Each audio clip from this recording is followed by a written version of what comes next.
Of Hoosier Game Day. Big one today for Indiana as they're on the road at the Big House facing off against the Michigan Wolverines. We're going to have all the coverage for you all day long. Indiana men's soccer taking on Rutgers on Sunday in the Big Ten tournament. It's win or go home time for Indiana men's soccer the rest of the way. We're going to talk with Jack Edwards about what he expects in that matchup. And then a little bit later, we're going to hear from Max Rezick and Richard Fant, who are talking inside Indiana in depth. And we're going to get the full film breakdown of last week's game against Maryland. And finally, we're going to have two special guests, Tyler Tashman and Matt Cohen, to break down the latest in everything IU football and what they expect to come this week against the Wolverines. Folks, last week we talked about it being make or break time. Now it's just, well, what is it? Indiana's now in a position where they have to win 4 of their remaining 4 games to go to a bowl game. And it starts this week against one of the best teams in the nation, one of the best running teams in the nation, one of the best defenses in the nation, one of the best everything in the nation. Michigan Wolverines is exactly what Indiana football is not this year. Thriving. Winning games. Winning games they're supposed to win. Winning games that some would argue they're not supposed to win. They had their first loss last week to Michigan State, yes, but that doesn't change the fact that this is an Indiana team that has just not been there. This is an Indiana team that is reeling. This is an Indiana team that is hurt. This is an Indiana team that has lost 4 straight. Can they break the streak this weekend against odds that are ever against them? Or will they continue to subdue into the mediocrity that has been IU football's past? It's make or break time. And we're going to find out what happens next. Hoosier Game Day starts right now.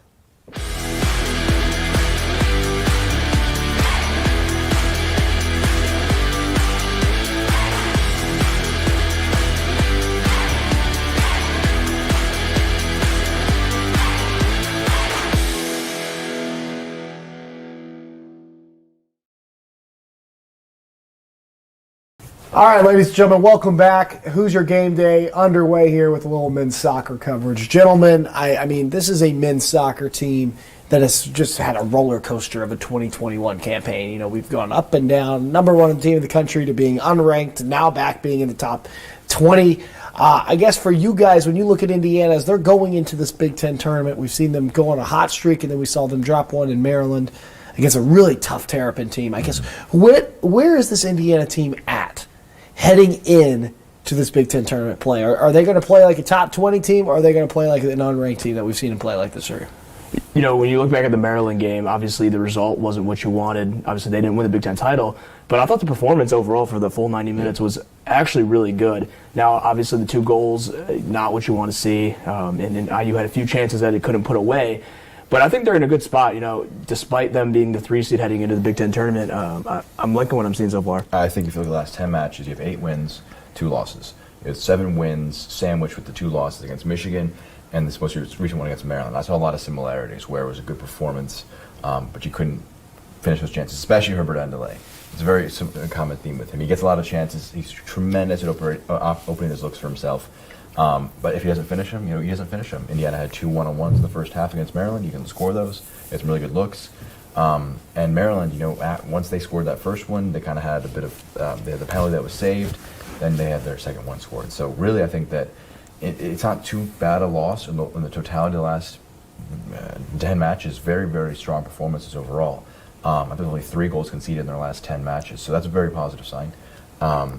But you know, we spoke to Joey Mayer and Daniel Muni very recently, and they recognize, you know, they failed their first goal of the season, which was to win the Big Ten regular season. Very lofty goal always, but they're going to get back on the horse. They're going to continue going. So I think that they're in a good spot. Good spot, but good enough to win the Big Ten title. I guess if you had to answer that question, how would you go about that? Yeah, you know, obviously IU put itself in a tough spot by losing that Maryland game, because if they would have, you know, at least drawn, you know, came out with a draw, they're looking at a 2 seed, you know, probably a little bit better home field advantage wise. But now that they're a 3 seed, they're pretty much only guaranteed 1 home game, which is this Sunday against Rutgers. And then, you know, if they were to win that, then they most likely have to play Maryland. Then, you know, in the final, they'd have to go on the road still again. So, I mean, it's by no means going to be easy for IU compared to other seasons where they've been the 1 seed. And, you know, that Maryland match looming next week, if they do get past Rutgers, is going to be a a daunting one considering the result last week. So I definitely think that you're a bit more pessimistic on our odds than I think I am. I shouldn't say our. But I think that on our podcast, we spoke about what we expected to happen. I have Indiana as Big Ten champions in the title. I have them beating Maryland, beating Rutgers, obviously beating Maryland, and beating Michigan, who I think will upset Penn State in the semifinals at the other end of the bracket. I really think that for this Indiana team, not winning the Big Ten regular season title will be a bit of a motivator for them. They will have learned from that Maryland match, and I think that in the turnaround for that Maryland, they will have learned from what Maryland did. They sprung it on them, played a back five, really kind of beat them in the midfield by having a lot of players who could help out in that spot. Indiana did not have a response. Now they're able to say, okay, we have about a week and a half. What went wrong? How do we address this? And you learned your lesson. You pick yourselves up. They've learned a lot of tough lessons this year. But we saw after Creighton, they picked themselves up. They moved on. 2 Big Ten home losses. Pick yourselves up. Win 7 straight. And concede none. I am confident in their ability to pick themselves up. But it's really important. Very little margin for error. It's knockout time. So since it's tournament time and it's winner go home time, guys, I just got to ask the simple question. We've seen this Indiana team. We've seen what they're capable of. We've seen what Todd Yeagley is capable to do from a coaching level. We've seen him take some of the best teams of all time to national title games. We've also seen him take lesser teams to national title games. When you look at this Indiana team, I just got to ask one simple question here. Can they win a national title? can they? Obviously, they can, right? This is a program that prides itself on its principles of defense, and defense will get you so far in the tournament. And clearly, they have the talent, right? They recruit the heck out of the Midwest, and this year, as we've talked about so much, just the veteran experience. Pretty much this entire team was on last year's team that went to the national championship. So can they? They certainly can.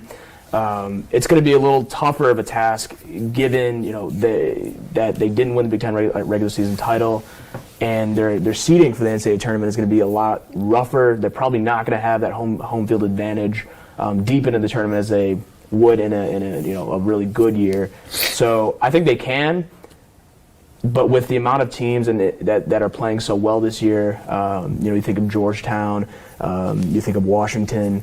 There's just so much good talent this year that it's going to be a really tough task for them. I don't want to say they can win, but it's Indiana. You can't say they can't. That's kind of a weird way to phrase that. But I'm really interested where they sit after this Big Ten tournament, heading into the NCAA tournament, because as you mentioned, Jared, seeding is going to be very important. I think if they win the Big Ten tournament, you will have likely beaten Rutgers. Will have to beat Rutgers. Likely beaten Maryland, likely beaten Penn State. Those are two very high-quality wins. Rutgers is not a bad win as well.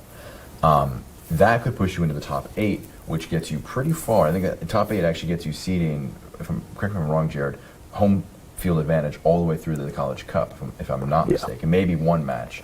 That would be fantastic for the Hoosiers, because I think you after last year having to travel to North Carolina, do it away from home, do it in front of your fans. That would be a huge boost for them. I think if they're able to... Really, the Big Ten tournament will be the indicator. They're making the NCAA tournament. I'm very confident of that. But I will say that they can definitely win the NCAA if they have a lot of success in the Big Ten tournament. Gentlemen, big works coming from you this week. I know we have a great package from Gracie Ibarra on Spencer Glass coming out this weekend. What else do we have going on? Well, obviously Sunday we got match coverage of the Rutgers game. Jack and I are working on actually a pretty big feature story that'll be coming out either next week or the week after that. So got some good stuff in the works, and hopefully if IU can make a deep run, Big Ten tournament, NCAA tournament, we'll have a lot of good stuff coming out. Content. A lot of content. That's what we like to hear here at the Hoosier Network. Jack Edwards, Jared Kelly, joining the show to talk a little Indiana men's soccer. And while they try to figure out the X's and O's of the Big Ten tournament, our guy Max Resick is trying to figure out the X's and O's this Indiana football team, and man, it's not easy. So he had to sit down with Richard Fant to do it. Let's go ahead and take a look at the latest episode of Indiana in Depth. Hello, everyone, and welcome back into another week of Indiana in Depth. Max Resick T-Winkle alongside Richard Fant. How are we doing this week, Richard? Man, I'm good. A little cold, but good. Disappointed in the outcome, obviously, but like we say, each week is starting to get a little tiring. Another week to hopefully get a W.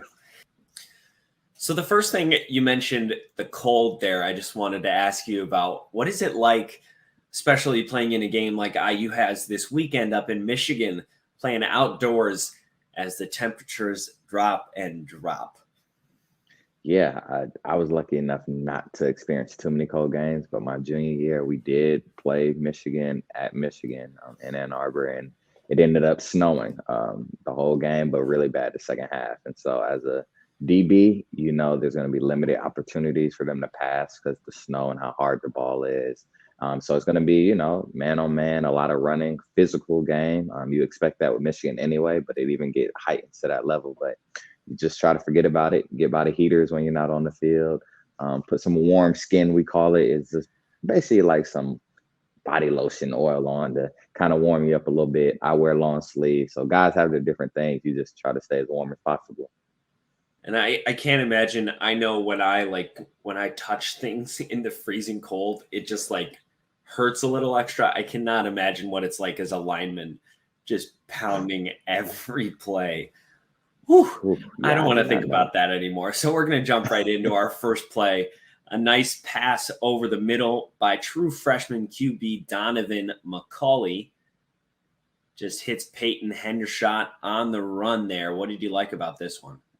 Yeah, for this one, I think it's a great call by Coach Sheridan. You got a little switch route where you have the receiver running the over with Peyton Hendershot coming behind him on sort of like a wheel route. But then also you get the misdirection with the fake jet sweep. So there's so many dynamics. We know Donovan can run. So right here, he can hand it off to the jet sweep. He can keep it and run. He could hit Peyton like he did, or he can also hit this little swing route with the running back coming out. And so it's just a great job, great call. Get a lot of misdirection, get the eyes for Maryland's defense all over the place. But I'm sure his first read and no mismatch they got was Peyton Hendershot, and who had a great game this game. And it was a great ball, put it in there, great completion to kind of get things rolling for IU after they got off to a little bit of a slow start. And you mentioned there the motion coming over the middle. Typically, from what I can see as a football watcher, when there's someone coming in motion on the offensive side, usually someone follows on the defense. It doesn't look like there's someone doing that here. Was there a switch in assignment on the defensive side, or was that middle linebacker who ends up covering him was he just going to follow him regardless of where he was? No, it's all about scheme. So right here, what happened? The IU receiver went in that jet motion, and they just bumped it. So the DB, the corner out there, he just keyed in on the tight end on that side, while the linebacker knew to push out and pick up that jet motion. And it just depends your defense. You're in a cover zero, people blitzing, no help. That corner would have to run across the whole field to stay with that receiver going in motion. But on some of your man-to-man calls, you just bump it, let it go. Linebacker will pick it up. Maybe a safety will come down and pick it up. So it's just about your scheme that week and what you decide to do at the defense. Definitely a play that true freshman Donovan McCulley looked really good in, throwing a dart to Peyton Hendershot. We'll move right along to our next play. A wonderful special teams play. We saw this a few weeks ago against Idaho. This time it's offensive wide receiver Miles Marshall coming through the gap and blocking the punt. The ball flies up very high in the air, comes down, and Indiana's going to get the turnover on downs and start off with wonderful field position. What'd you like about this one? Yeah, I mean, anytime, we talked about it a couple of weeks ago, but you can get an impact play on special teams, gives you ability to win, gives your offense great field position to score a little easier. And right here, this is a great job by Coach Teagard and dialing it up and showing him and Coach Allen saw throughout the week this might be an opportunity. Getting to a slow start, wanting to bring some momentum, they decide to overload that left side. They have 6 guys there. I know for one, it's communication. By Maryland, you got 5 guys to block 6 guys, which is already in trouble. So for me, the long snapper should have probably stayed in and chipped the guy next to him.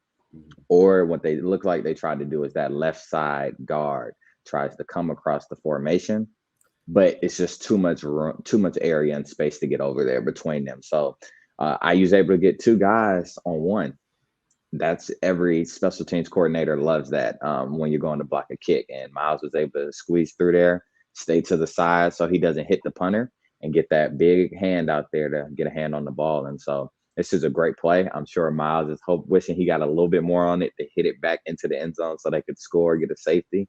But nonetheless, it's a big play. I believe that IU scored after that play as well. So I think it's just a great play all around. Impact play on special teams, which helps you win the game, or at least be in a position to win the game. Yeah, and you mentioned just kind of the advantage that a blocked punt and a play like that on special teams gives you. I saw a statistic, I believe it was teams that block a punt are able to win like 75% of the time. Wanted to take an opportunity to talk about the impact of momentum on a game. So as a defender, you bring it all the way to fourth down, and then you see your special teams go out and make another play. What is it like when you're already feeling good and then you just have just a huge play like a punt block? How much does momentum play into the team's success and how you're feeling down on the field? Yeah, man, it's definitely one of those great feelings. I speak one as a defender. Oftentimes we're out there sometimes. Like I was out there on punt block, on punt return, whether it was returning, blocking on, or blitzing off the edge. But as a team, that momentum's so important, right? You see that all the time in games. Momentum swings, and you hope you have the momentum at the right time, or if you don't, you just hope you can contain the momentum the other team has. So they get a block punt, Maryland gets a stop, that momentum is kind of gone.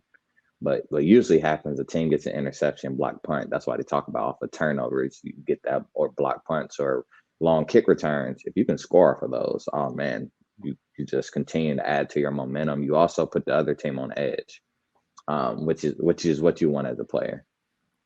Yeah, so and even across units on a team, like when the offense marches down the field and scores a touchdown, does that really impact you guys on the defense when you come back out? Is that momentum really something that impacts the team? I would say it definitely can. I also think it's dependent on the game. You get a game where, just say, for example, you're playing Ohio State and they score, you score, they score, you going back and forth, and it's kind of like, okay, defense don't really have momentum against this offense, but our offense has momentum against the defense. And so it can work both ways, where maybe just one side has it. And we always used to talk about, man, if only, and I'm sure Indiana fans talk about it, if we can just get clicking at the same time, offense gets a rhythm, score, score, score. The defense can then, hey, get a couple stops in a row. Next thing you know, you're up by 14 points, 21 points, just because both sides of the ball are clicking at the same time and keeping that momentum. This next one we have here is something that we discussed a little bit last week, where two wide receivers cross between each other. You mentioned it's kind of looks like a little bit of a pick route. What are your thoughts on this one? Yeah, it's obviously the Maryland OC schemed this up right here. And if you look at the number 2 and number 3 receivers right there on the right side of the field, we got to cover one right here. The number 2 receiver, who is that middle receiver, comes in and picks that DB. And so he does a good job of not putting his hands out and not making it clear, looking like he's just running a route. So that's why I wasn't called. But I think as a DB right here, I'm trying to see who he picks. They need to come up. So I think that's Jalen Williams. He needs to come up and press, like get up closer to the line, because as a DB right now, I have 2 and 3 close together. That tells me that some switch may occur, some pick route. So I want to be as close as possible, not to be interfered with, and let everybody move freely. And so this was a design play. They're looking for that wheel route, that number 3 receiver coming out, and they complete it. It's a big play. Safety couldn't get over there in time to help out. But I think it all starts with alignment, but it's a great scheme and call by Maryland as well. Yeah, and you mentioned when we were discussing this play off camera a little bit that this probably should have drawn a flag. What about this play kind of potentially goes against the rules? Yeah, as a DB, anytime you pick that number 2 coming and blatantly just bumping into the corner right here, Jalen Williams. But the more I look at it now and we replay it, he does a great job of just running and sitting like he's just doing a little stop route. And so that's why it wasn't called. And I see that now, and our coaches would say that's not going to be called. So you either need to scoot up initially so you won't get hit, or you need to fight through it and stay on your man. Honestly, what I would have probably did here is Bryant and Jalen honestly could have said, hey, what we're going to do, we're in a man. If a guy goes out, you take him. If a guy comes in, I take him. So that little in and out we talked about, you make that call. These are veteran guys, so you can't have a mistake like this. So either Jalen needs to scoot up, change his alignment to make him successful in defending this, or they need to communicate, hey, listen, what we're going to do, I'm going to back up some. You take the first in, I'll take the first out, and we'll figure it out from there. This matchup happened just a day before Halloween, so I had to throw this one in there. A little bit of trickery from the Indiana special teams.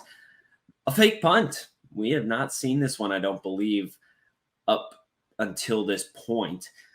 What did you like about this one? You know, from one, Indiana special teams unit, keeping them in the game. Again, making a big-time play when it's needed. Brian Fitzgerald breaking an initial tackle, getting some extra yards. But this is something Coach Allen, Coach Teagarden, they looked at through the week, seeing how Maryland covers punts, whether they're a heavy pressure team or whether they like to sit back and try to get a return. This is happening at the end of the third quarter, so they've been watching them most of the game. They're down 11. Honestly, Maryland should have been ready for this. Their coaches, hey, they're down 11 late in the third. Watch out for a fake punt. They're close enough to do it. They don't have anything to lose at this point. I mean, bowl game hopes are on the line each week for Indiana. And so it's a great job of knowing that Maryland's going to drop back some guys. They're going to go to try to block and get the return started. And it's a great job of, blocking, getting more blockers on the left side of the field than they had defenders, and Bryant doing the rest running and picking up about 20 yards. So just a great call at the time and great execution by the Indiana punt team, and a fake that we've had in our system for years. We practiced it. I remember when I was there. So I'm glad to see it called and run. It's always a good feeling, and to give you a little energy, momentum, like we talked about earlier, off a, successful fake like this. And I just want to highlight there a beautiful performance by the punter, James Evans. I mean, I thought the whole way, that's a high snap. He's got it. Nope. Goes straight under the middle to Bryant Fitzgerald. Beautiful performance all the way around. Brings us into our final play. Our final play of the week comes in the fourth quarter with the Hoosiers just down one score. Bit of a blown coverage, unfortunately, by the Indiana defense. And then the Maryland wide receiver is just going to take it to the house after just pretty much wide open green grass ahead of him. What went wrong on this one? Yeah, it's an unfortunate play for Indiana. Down one score. You've been fighting all game long to have an opportunity to win this game. And, obviously they cut it close still at the end. But right here, I'm thinking about a chance to, get off the field. It's first down, but to start off right, get a negative play, get an incompletion. And so right here looks to me like a communication issue. So right here you have Jalen Williams on this right side as the corner blitzing, which is a cat call. So corner blitz. With that, for me, if he's supposed to be blitzing Raheem Lane, that safety should start working towards this number one receiver, because that's who he has. If the corner has to blitz, somebody has to pick up the corner's man. 10 times out of 10, that is the safety right there. And so if that wasn't it, then it's a miscommunication where Jalen went on a cat call when he wasn't supposed to. And so it's hard to tell which one. But right here, it's, Jalen goes, Raheem's eyes have to get the one, be prepared. By the time this receiver catches the ball, there's about 8 to 10 yards of space in between them. One-on-one open field tackle, one of the hardest things to do in the game. And the Maryland receiver gets the best of Raheem Lane, who normally is, spot on. So definitely a miscommunication on the call, or maybe they got two different calls, whatever it may be, it can't happen. But also Raheem Lane has to find a way to get this receiver out of bounds, get him down to at least save a touchdown. He's not able to, and Maryland, is able to go up by 15 points here and in the fourth, and make it that much harder for Indiana to win this game. And I mean, we talked about trickery at the beginning of last play, but for this one, Maryland certainly made it seem as though they were going to run one up the gut. Is that kind of maybe where Indiana's defense was looking at, and they just put too much stock in that formation? I'm not even going to lie. It looks like that, honestly, they knew that a blitz was coming from the corner. Mm-hmm. He gets his ball out quick. So I don't know if that's the case. If so, that is a heck of a job by the quarterback to know, hey, corner blitz is coming. Let me check quick to my receiver. And I think, you know what? That receiver points. You see him point inside like this. He's telling the quarterback, my man is coming. It's a blitz. Be aware. And right there, that lets the quarterback know I'm going to hit him, because his safety, Raheem, is in no position to get over there to stop at least a 5-yard completion, let it alone, obviously, a touchdown is what it went for. So this is something that can't happen. You have Jalen Williams, who's been there 3 years, played a lot, second team All Big Ten last year, a veteran. And then you have Raheem Lane, who, although first year starting at safety, has been in the Indiana system for a while. He's a veteran. He's played a lot of football. He knows to communicate. He's been a starter for a while. I got a lot of mental reps and physical. And so that can't happen. As you see there, he got his ankles broke. What he should have probably did more, either shoot your shot full speed and go make the tackle, or keep him on that sideline to where, yeah, he may get even 20, 30 yards, but you got him to the sideline. You can push him out. You live to fight another day. But this veteran Indiana defense, these are things that cannot happen.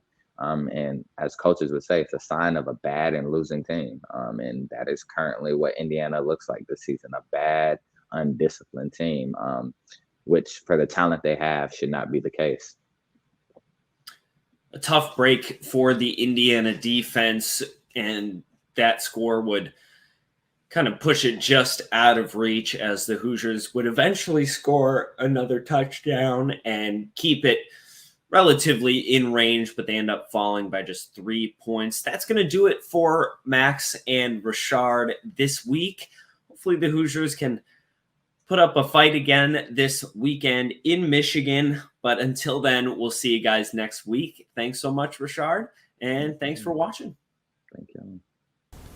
All right, welcome back, ladies and gentlemen. Hoosier Game Day is here. Shout out to Max Rezick for that awesome film discussion there about that Maryland game. And guys, that Maryland game, I mean, we could go about it all day long. You know, it was just at the end of the day, this team is not as good as we thought they were going to be. Tyler Tashford from the Hoosier Network, Matt Cohen from the Indy Star. Guys, I guess, Matt, let's start with you. What went wrong in that Maryland game for Indiana? I think to some extent, when you're on your true freshman quarterback, his first start, you're probably your fourth string quarterback if Dexter Williams was healthy too. At some point, there's only so much you can do. The defense definitely had one of its worst games of the season, and that's a unit that IU really is definitely going to need to carry it right now if it has any hopes of winning games, because just due to injuries, it's not going to do much on offense, and that's okay. At this point, I think the expectation is they're not going to a bowl game. The odds that they're going to win today at the Big House on the road to keep their bowl eligibility hopes alive, probably pretty slim. And that's not any fault of Donovan McCulley's. It's just this is what the team is right now, and it's a chance to see what you can have for the future. At this point, I think that's what you need to be watching for as a fan, is what is the team going to look like next year, because that's what you're watching right now is the quarterback of the future. Well, we've talked so much about what Micah McFadden has been able to do this season, but he can't do everything. Look, the secondary got shredded time and time again against Maryland. Talia Tagovailoa he had a career-high passing yards over 400 yards, and we just saw them get picked on over and over. Noah Pierre got picked on, and not only is this a group that didn't play well, but they're just depleted. There's been injuries after injuries all season long. Chris Keys tore his ACL. Tywan Mullen, who's been out for the last couple of games, gave it a go in the first half, wasn't able to play in the second half. Reese Taylor was out for the third consecutive game. Josh Sanguinetti didn't play. You just have as an entire unit, they haven't been just healthy at all, and it's really showed, in the way that they were picked apart. So I think that's kind of the first thing when trying to get this defense right, because the last two games they haven't played up to the potential that they showed in the first half of the season. But you need to get that secondary right, or else they're going to keep getting picked on. I think the other thing you guys got to mention here is this is the first time that this Tom Allen defense 2 weeks in a row has just gotten beat up on, and really the first time we've seen a Tom Allen defense get beat up on by a team that's not great. You have that talent on that Maryland offense, but it's not the kind of talent we've seen Tom Allen's defenses be able to compete with. What we saw with Kenneth Walker week 1. Yes, they stopped the run again, but so many passing yards in the air is what killed this Indiana team last week. What's broken with this IU defense?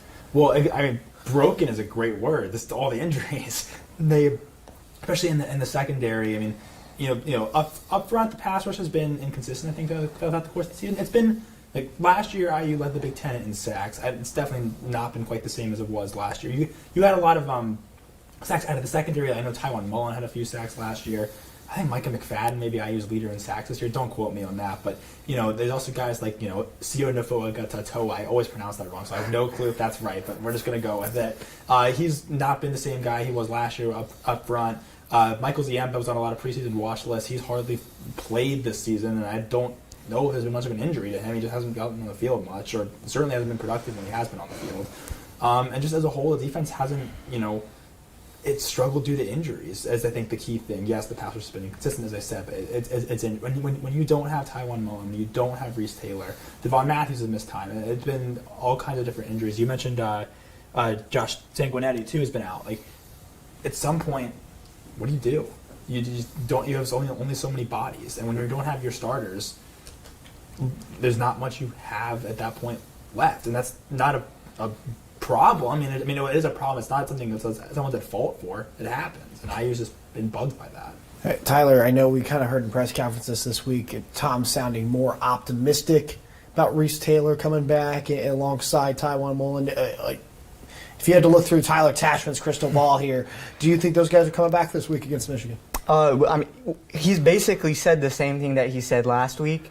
And the week before. And the week, the week before. IU football loves being transparent about injuries. So, based on that, based on the precedent, I wouldn't expect them to play. Also, Josh Sanguinetti, again, doubtful to play, so that's another piece to the secondary. But, the guys in the front in the line, in the trenches, they can try to take some pressure off of the secondary by getting to the quarterback, by getting a push into the backfield, and that's something that Indiana has really lacked the last couple of games. I mean, against Ohio State, against Maryland, they weren't able to get to the quarterback with probably the success rate that they would have liked.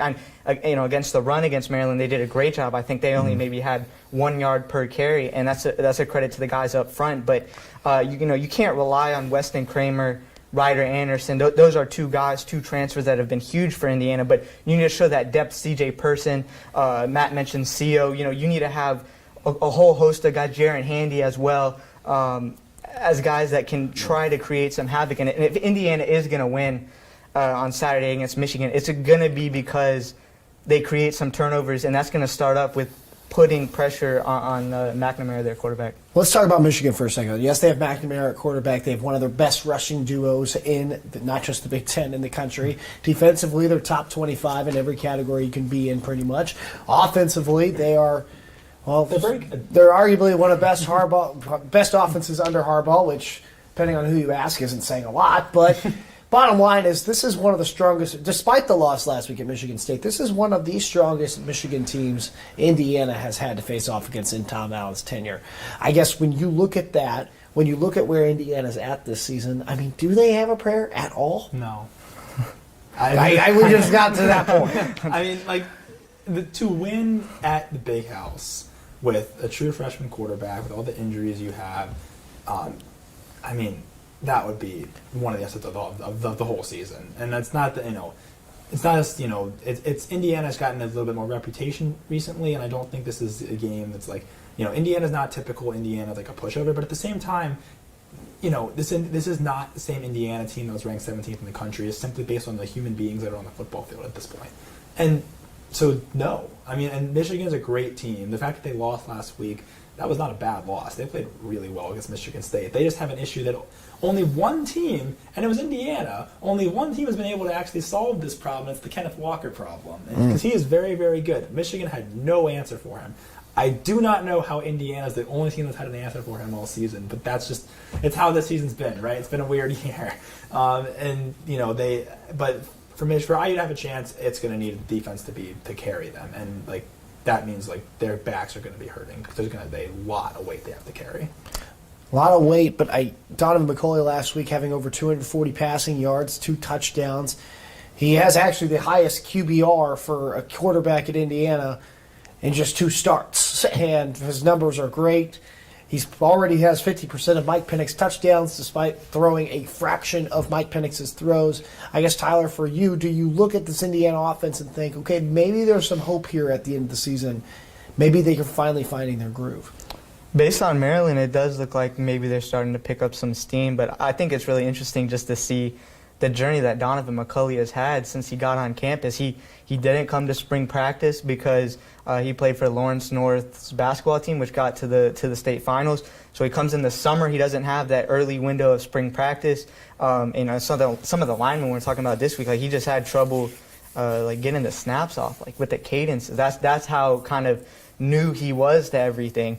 And then going into the season, he's a third-string quarterback, and he was going to redshirt. No one really expected him to be in this position, and Tom Allen, said that too. And now you get to the point where the first two, Mike Penix and Jack Tuttle are out, and McCulley's the number one guy, and then behind him you have two walk-ons in Grant Gremmel and Zach Merrill. So, I think that he showed a tremendous amount of growth just in the few months he's been here. I think that gives a lot of reason for Indiana fans to be optimistic that, look, this is a kid that hasn't really been around the program for too long.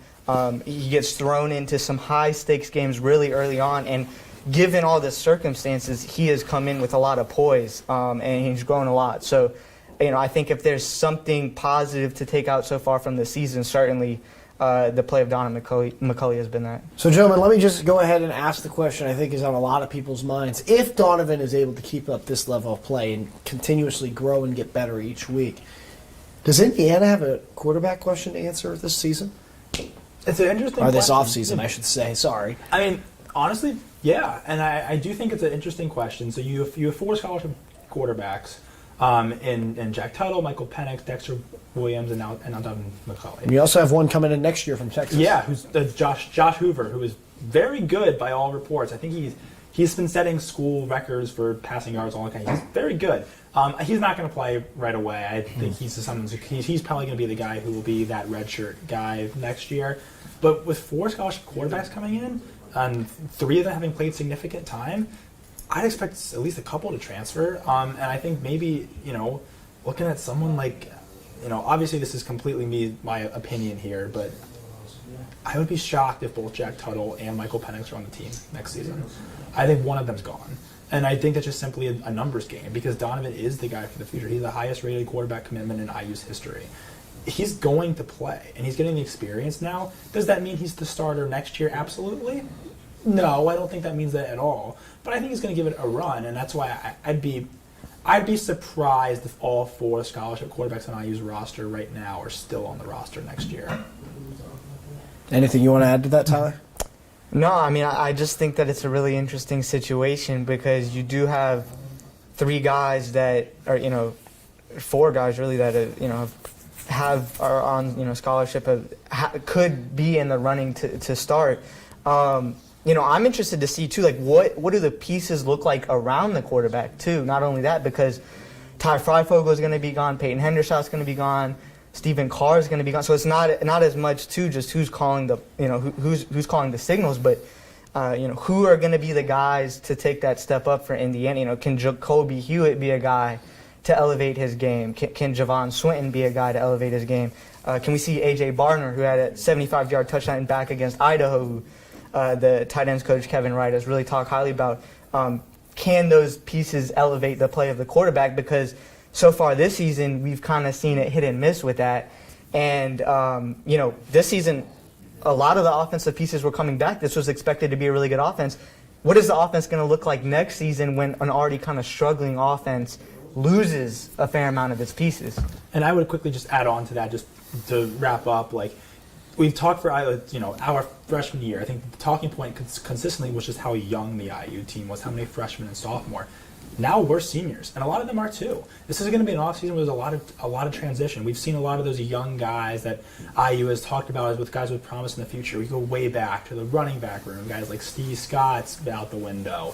Tim Sampson James is gone. Tim Baldwin's gone. Ronnie Walker from a long They didn't graduate, but yeah, they're gone. Yeah, they all gone for a variety of reasons, yes. But people that have turned over the quarterbacks. wide receivers that have gone, Watt Fillier's gone. You know, you're about to see a lot of this core of this buildup of IU football. Basically, all that core is pretty much going to be fading into the sunset after this year. And not all of them. This is not going to be a total rebuild next year. Like, a lot of pieces are going to be back. But it's going to be a little bit different.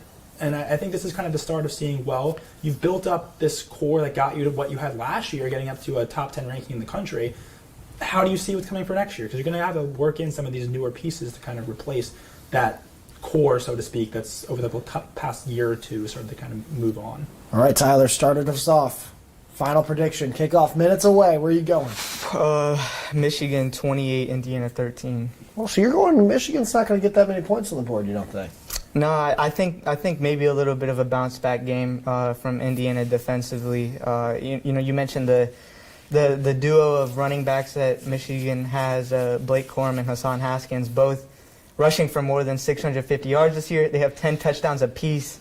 That's going to be a load. I think Indiana is able to contain them a little bit, but not enough to win. I'm going to go on the assumption that Indiana is not healthy on defense this week, and because it's hard to know, and I feel like it's just... When have they been healthy They on haven't defense been. this season? Yeah. I feel like it's given the health of Tywone Mullen and Reese Taylor as being such a question mark, and even if they do play, they're certainly not going to be. I mean, I think we've seen from Tywone Mullen, he's not 100%. I don't think he's suddenly from Maryland to now he's going to be 100%. So based on all of that, I'll spot Michigan 35, and I would say IU probably some more. 13 is a good number. I will agree with you there. So I'll say Michigan 35, IU 13. I do think the offense bounces back and builds off that confidence from last week. That being said, I also think the defense is going to bounce back a little bit, but not enough against this Michigan team. So I'm going with my largest prediction of the year. I'm going Michigan 48. Wow. Indiana 21. So I just think Indiana, I think they can get 3 points. I think they can get 3 touchdowns on the board, and I just think they're going to be ready to go. So I think the offense is going to look better. I think the offense is going to look better for the majority of the rest of the games this season, but I think the defense is going to struggle against the Michigan offense that is really tough to play in the big house. It's just not an easy place to go. Tyler Tashman, Matt Cohen, more stuff coming from them. Matt Cohen at the IDS. You can follow him on his personal Twitter. And, of course, Tyler Tashman writes for us here at the Hoosier Network. You can follow all their works online and here at the Hoosier Network. The exception of Matt Cohen. He's at the Indy Star. So, you guys. I mean, I do have work at the IDS if people want to read it, but it's not football. Yeah, he does news too, guys.